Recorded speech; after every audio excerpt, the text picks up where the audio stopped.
طيب بسم الله. في محاولات كتير ان احنا نستنى الشمس تطلع بالمنظر ده علشان نعرف نصور. اظن ان كده كويس. في الاول بتبتدي دوامة الثانوية العامة من دروس لمذاكرة لسهر وحيرة في كونك بتكون بشكل دائم ملامح مستقبلك عاملة ازاي. وهنا انا قلت ملامح مش مستقبلك كله، واكيد في حد هيستغرب جملة زي دي كده، بس هبقول لك ليه. وهيجي بعد سنتين من ثانوية عامة وتقابل البيج بوس اللي كلنا عارفينه ثالثة ثانوي، وده الكاس اللي لازم رجل اي حد دخلت ثانوية عامة يدوق. بس انت دلوقتي خلاص الحمد لله خلصت ثانوية عامة، الف الف مبروك، مستني النتيجة والدنيا زي الفل، وكل الضوء اللي جاي بعد كده تشوفه وردي، صح؟ لا.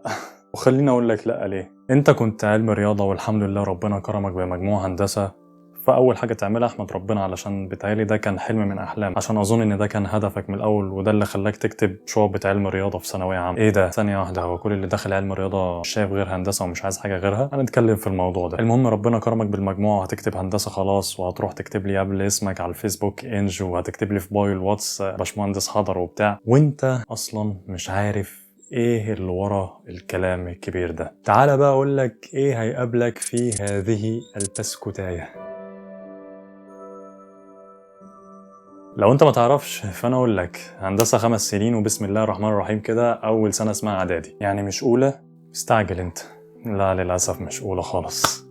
اولى دي هي سنه التخصص بعد اعدادي هندسه على طول. عندنا في هندسه عين شمس سمعت كلام كده ان هم بيفكروا يشيلوا سنه اعدادي دي اصلا ويبداوا على طول من سنه التخصص، بس لسه ما حدش اتاكد من الكلام ده. المهم يعني انت في الاول واخد لقب مهندس، وعلشان ما فيش حاجه اسمها مهندس بس، تسمع صوت كده من حد من قرايبك او حد تعرفه يقول لك انت مهندس ايه، بس انت مش هتعرف تجاوب عشان انت لسه لقب مهندس بس، انت لسه ما تخصصتش ليه علشان انت في اعدادي. فاغلب الاوقات مش هتعرف ترد، او هتقول له ان شاء الله لسه، لك ازاي انت مش مهندس، فمش هتعرف ترد عليه. المهم واللي عايزك تعرفه ان اعدادي هندسه دي ليس لها علاقه بهندسه خالص، وان الشغل الجد بيبدا من سنة التخصص واللي هي سنة أولى زي ما احنا قلنا، وإن سنة إعدادي دي طلعت ما هي إلا تكملة لثانوية عامة، أو مش تكملة بالمعنى الأصح، هي مراجعة لثانوية عامة باستثناء بعض المواد اللي هتاخدها زيادة علشان لقب مهندس بقى وكده. والصراحة أنا ما فهمتش سنة إعدادي دي لازمتها إيه غير لما دخلت أول يوم في الكلية وشفت إيه اللي جوه، واللي لقيت في المدرج في أول محاضرة طلاب من جنوب أفريقيا ومن السودان وناس عاملين معادلة وناس من الأي جي وحاجات مختلفة كتير غير ثانوية عامة. طبيعي ناس جايين من أماكن مختلفة، فأكيد المحتوى الدراسي اللي درسوه قبل ما يدخلوا هندسة مختلف. فالسنة دي لازمتها ان هم بيخلوا جميع الطلاب اللي داخلين او مقبلين على سنة التخصص واللي هي سنة اولى كلهم بنفس المستوى، فدي حاجة لازمة. فالسنة دي بتخليهم كلهم زي بعض وبتهيئهم لما هو قادم.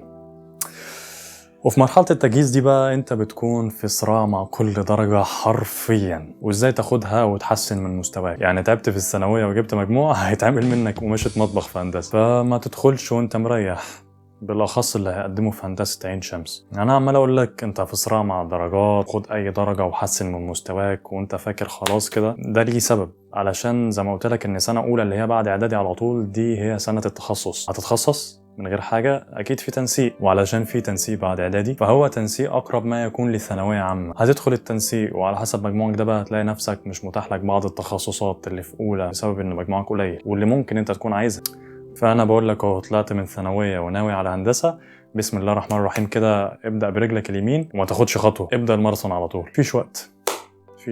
وانا هكلمك التنسيق ده بيتحسب ازاي وعلى اساس ايه، علشان هو مش شبه الثانويه عامه خالص، علشان ما بيبقاش مفهوم شويه. يعني انت مثلا ممكن تكون جايب درجه وحشه في الرسم الهندسي اللي هي من مواد ميكانيكا وتخش ميكانيكا عادي جدا، بس في مشكله لو انت شايل الماده اصلا. وفي الغالب بيكون الطريقه اللي بيتحسب بيها هو نظام الكريدت اور سيستم، او بالعربي نظام الساعات المعتمده. وده اول ما سمعت عنه ان انا لازم اعمل 17 ساعه، افتكرت انهم 17 ساعه فعليين اللي هو 60 دقيقه وكده، ان انا لازم اروح احضر المحاضرات لازم ان العدد بتاعهم يبقى 17 ساعه، اقضي 17 ساعه في الكليه، خلاص انا كده قفلت اللعب. لا، الموضوع مش كده خالص زي ما انا كنت فاكر في الاول. بعدين بقى اكتشفت انها زي وحدات كده او بوينتس بتجمعها على حسب مجموعك ودرجاتك وشطارتك في كل ماده، وهم بيحسبوها كده بحاجه تبع الميد ترم بقى والاكتيفيتيز والحاجات اللي انت بتعملها، وكله كده بيتحسب على بعض. في الاخر بيدوك حاجه اسمها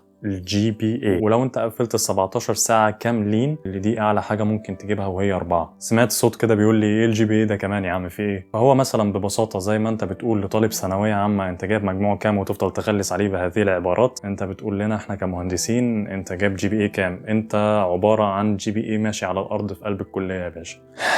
يعني متوسط الGPA للدفعة كلها ممكن يكون يتراوح ما بين 2.5 ل 3.4 من 4. وطبعا بتاخد انذار لو انت اقل من 2 GPA وليك 4 انذارات، وبعد كده بتدفع ثمن الدراسة اللي انت بتدرسها.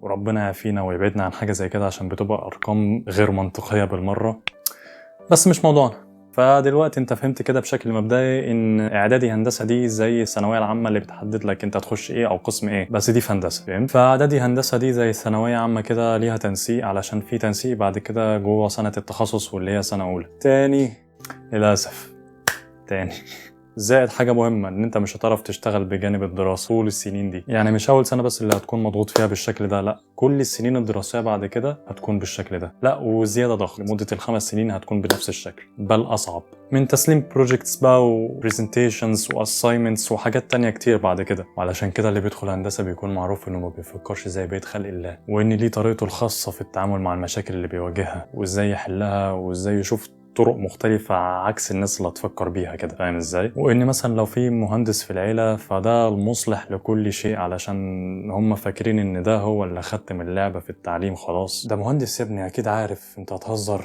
ما تتناقش معاه. فمهارة حل المشكلات او البروبلم سولفينج دي من الحاجات اللي تميزنا احنا كمهندسين، ودي من اهم الحاجات اللي بتقدمها الكلية عن طريق الضغط ورحلاتهم للفضاء علشان يجيبوا الامتحانات الجديدة اللي بتيجي وما الى ذلك. ومش من السهل للاسف انك تكتسب حاجة زي كده بسرعة، بس دي من الاساسيات اللي بتعمل مهندس شاطر اصلا، بروبلم سولفينج.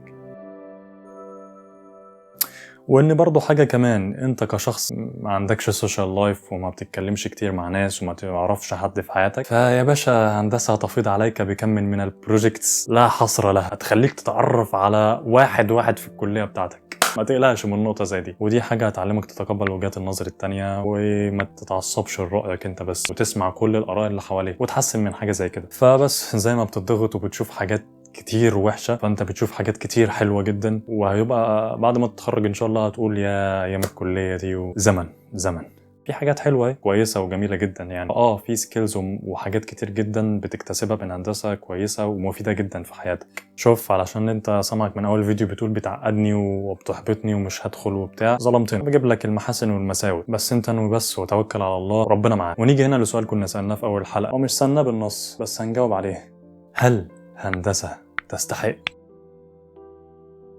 بص، هو انت بعد ما ربنا يكرمك كده وتتخرج فالدنيا هتبقى مزنقه معاك حبتين 3 4، وده المعتاد بالاخص لو انت ما معكش حد شغال ويشغلك معاه واسطه. يعني حتى لو انت دخلت قسم حتى من اقسام كهرباء واللي هي يعتبر الاكثر طلبا هتزنق برضه.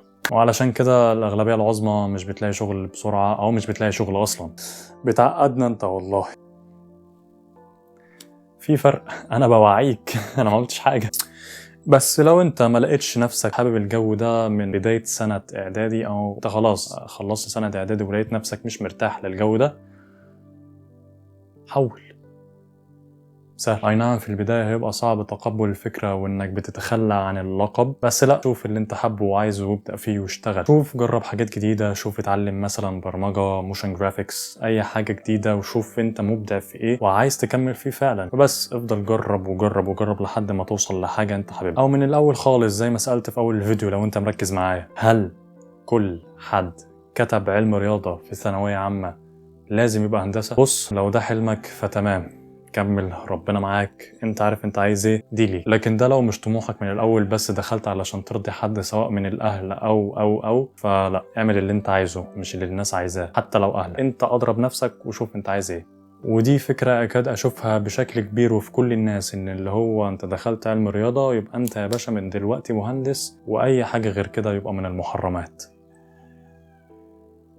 إيه؟